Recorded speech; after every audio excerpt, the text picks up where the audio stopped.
예수님, 오늘은 6월 26일 연중 제13주일입니다. 한국교회에서는 성 베드로와 성 바오로 대출과 가까운 주일에 교황주일을 지내는 고유한 전통을 간직해 왔습니다. 18세기 말에 참으로 오묘한 섭리로 엄동설안에 피어난 꽃처럼 아시아에서는 유일하게 성공적으로 한국교회가 생겨난 이래로 역대 교황님들께서는 하나같이 엄청난 경외심을 간직하면서 각별한 관심을 표명해 준 데 대한 감사로 교황주의를 지내고 있습니다. 그래서 오늘은 한국 민족에게 보내는 교황 메시지라는 제목으로 강론을 준비했습니다. 1801년 신유박해 이후 한국교회 신자들은 교회의 형편과 박해의 상황을 알리면서 성직자 파견을 요청했고, 드디어 1831년에 그레고리오 16세 교황께서 조선 대목구를 설정해서 초대 대목으로 불의계를 주교를 임명하는 동시에 한국교회 사목을 북경교구가 아니라 파리예방 전교회에 위임하셨습니다. 일제강점기인 1925년에는 비오 11세 교황께서 순교자 79위를 시복하셨고, 이후 1962년에 정식 교계제도가 설정되기까지 11개의 대목구와 지목구가 증설되었는데, 이는 아시아의 다른 교회들에 비해서는 매우 이례적으로 신자가 급증하는 한국교회에 대해서 역대 교황님들이 깊은 관심을 가지고 배려해 주신 결과였습니다.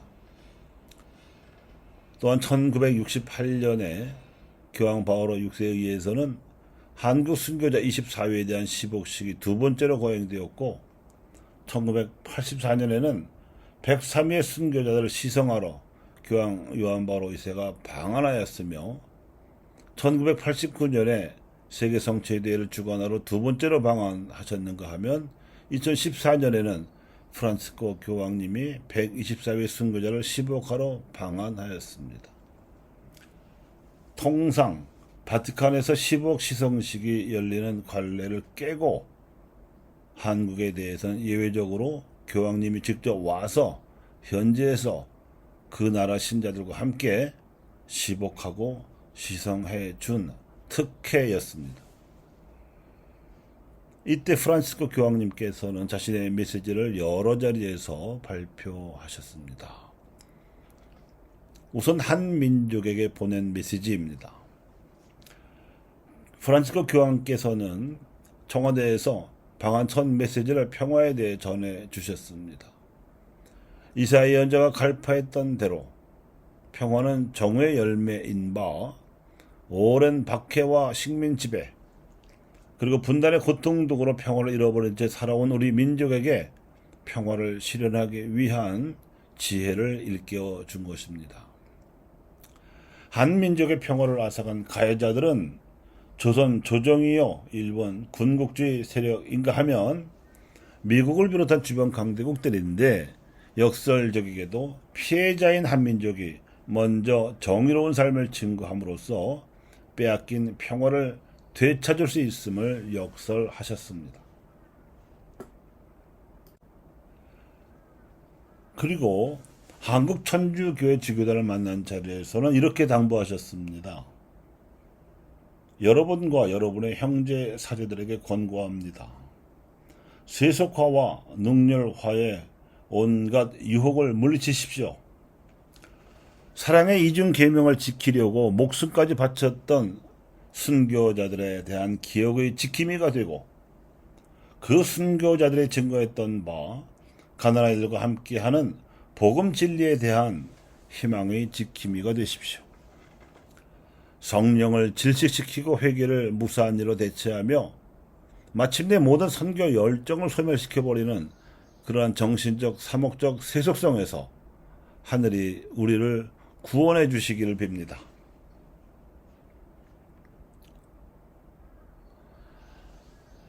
2014년 프란치스코 교황께서 방한하실 때 사실상 신자들과 첫 만남은 대전 월드컵 경기장에서 거행된 성모 승천 대축일 미사였습니다. 이 미사에서 교황님께서는 성모 마리아께서 하늘에 올림을 받으신 사건은 예수님께서 어머니의 삶과 그 품위를 천상의 상급으로 심판해 주신 승천의 신비로서 우리 모든 그리스도인들이 본받아야 할 표양이요 목표임을 언급하시면서 일종의 영적 전투에 임해야 하는 우리의 처지를 상기시키셨습니다. 이 나라의 그리스도인들이 사회의 모든 영역에서 정신적 쇄신을 가져오는 풍성한 힘이 되기를 빕니다. 그들의 올바른 정신적 가치와 문화를 짓누르는 물질주의의 유혹에 맞서 그리고 이기주의와 분열을 일으키는 무한 경쟁의 사주에 맞서 싸우기를 빕니다. 새로운 형태의 가난을 만들어내고 노동자들을 소외시키는 비인간적인 경제 모델들을 거부하기를 빕니다. 생명이신 하나님과 하나님의 모상을 경시하고 모든 남성과 여성과 어린이의 존엄성을 모독하는 죽음의 문화를 배척하기를 빕니다. 그리고 드디어 124위 순교자 시봉미사에서 교황님께서는 순교자들의 마음과 같은 마음으로 시봉미사를 봉헌하셨으며 사회학에 대한 거룩한 분노와 형제애에 대한 자비로운 연민의 마음을 보여준 이 순교자들의 모범을 그 후손들이 지금의 한국 가톨릭 신자들이 본받기를 바라면서 이렇게 강론하셨습니다. 순교자들은 그들의 모범으로 신앙생활에서 애덕의 중요성에 관한 가르침을 우리에게 줍니다. 그것은 그리스도에 대한 그들 증언의 순수성이었고 세례받은 모든 이가 동등한 존엄성을 지녔음을 받아들이는 것으로 드러냈습니다. 그리고 마침내 당대의 엄격한 사회 구조에 맞서는 형제적 삶을 이루도록 그들을 인도하였습니다. 이는 하나님을 사랑하고 이웃을 사랑하라는 이중 계명을 분리하는 데 대한 그들의 거부였습니다.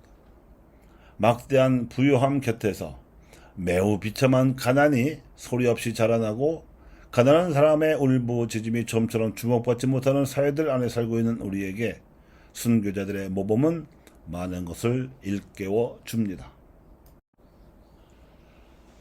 프란치스코 교황님께서는 시봉 미사를 마치신 후 꽃동네에 있는 사랑의 연수원으로 가서 남녀 수도자들을 만나셨습니다. 하느님께 사랑받고 있다는 굳건한 확신이 여러분 성소의 중심에 있습니다. 그 사랑을 타인에게 나눠주기 위해 존재하는 사람들이 수도자입니다.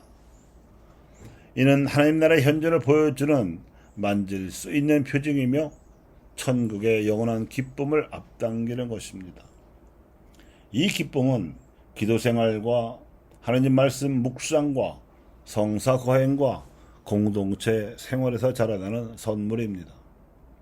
그래서 관상을 더 지향하든 활동 생활을 더 지향하든 수도자 여러분의 과업은 공동체 생활을 통하여 하나님의 자비에 대해 전문가가 되는 것입니다. 공동체 생활이 쉽지 않다는 것을 저는 체험으로 압니다만 공동체 생활은 마음의 양성을 위한 섭리적인 토양입니다. 아무런 갈등이 없기를 기대하는 것은 비현실적입니다.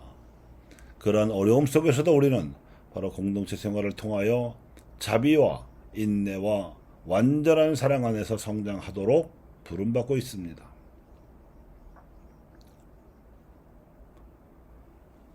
종합적으로 보면 프란치스코 교황님께서는 해미 성지에서 열린 아시아 청년대회에 참가한 청년들 및 아시아 주교들과의 만남에서나 명동성당에서 가진 종교 지도자들과의 만남에서나 평화와 화해를 위한 미사에서나 공통적으로 한국의 교회와 그리스도인들이 견지해야 할 진리와 공동선으로 나타나야 할 그 실천에 대해서 상기시키셨습니다. 아시아 주교들에게는 다른 생각과 다른 문화를 받아들이는 대화를 강조하였고 아시아 청년들에게는 가난한 이들, 외로운 이들, 아픈 이들, 소외된 이들을 찾아가는 가운데 하느님을 경배하고 사랑하는 하나인 교회를 일으켜 세우라고 당부하셨습니다. 한국의 종교 지도자들에게는 진리와 공동선을 향하는 길에 함께 가는 여정에 대하여 상기시키며 감사하셨습니다. 그리고 한반도의 평화와 민족의 화해를 위한 미사에서는 모든 한국인이 같은 형제 자매이고 한 가정의 구성원들이며 하나의 민족이라는 사실에 대한 인식이 더욱더 널리 확산될 수 있도록 기도하자고 당부하셨습니다.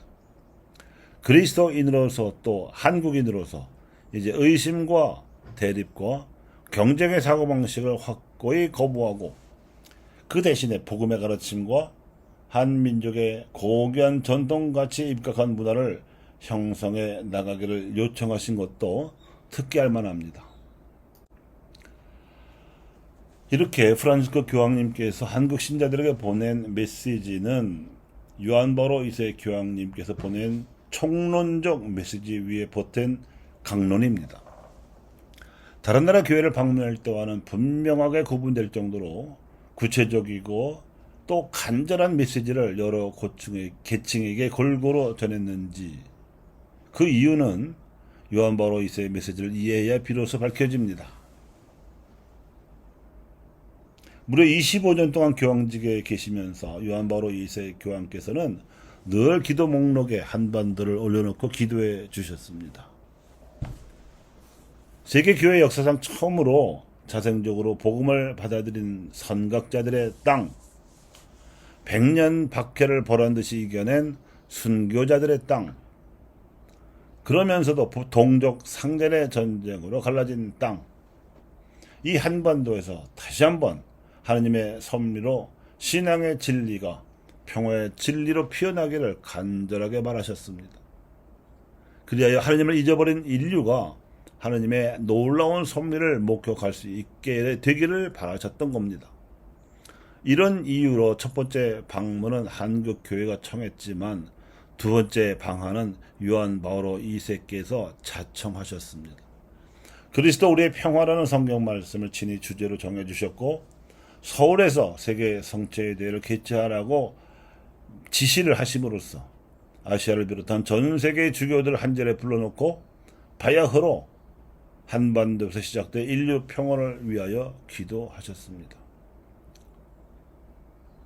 이렇게 해서 요한 바오로 2세와 프란치스코 이 두 분 교황께서는 순교자들을 시복시상하고 교구들을 설정해 주며 추기경도 임명해 주고 게다가 성체의 대회까지 유치하도록 권하고 직접 방한해서 주관하시는 등 한국을 위해 기도해 주심으로써 한반도의 평화를 위해 한국교회와 신자들이 나설 수 있도록 하는 대신에 은근히 그러나 내심 크게 기대하는 역할이 있었습니다. 그것은 아시아의 복음화를 위해 한국교회와 신자들이 나서 달라는 것이었습니다. 아시아 복음에 있어서는 가나라이들과의 대화, 종교들과의 대화, 문화들 간의 대화, 이렇게 3중의 대화가 필요한데 한국교회는 아시아 복음화의 가장 중요한 거점이라고 아시아 주교들도 이구동성으로 말하고 있습니다.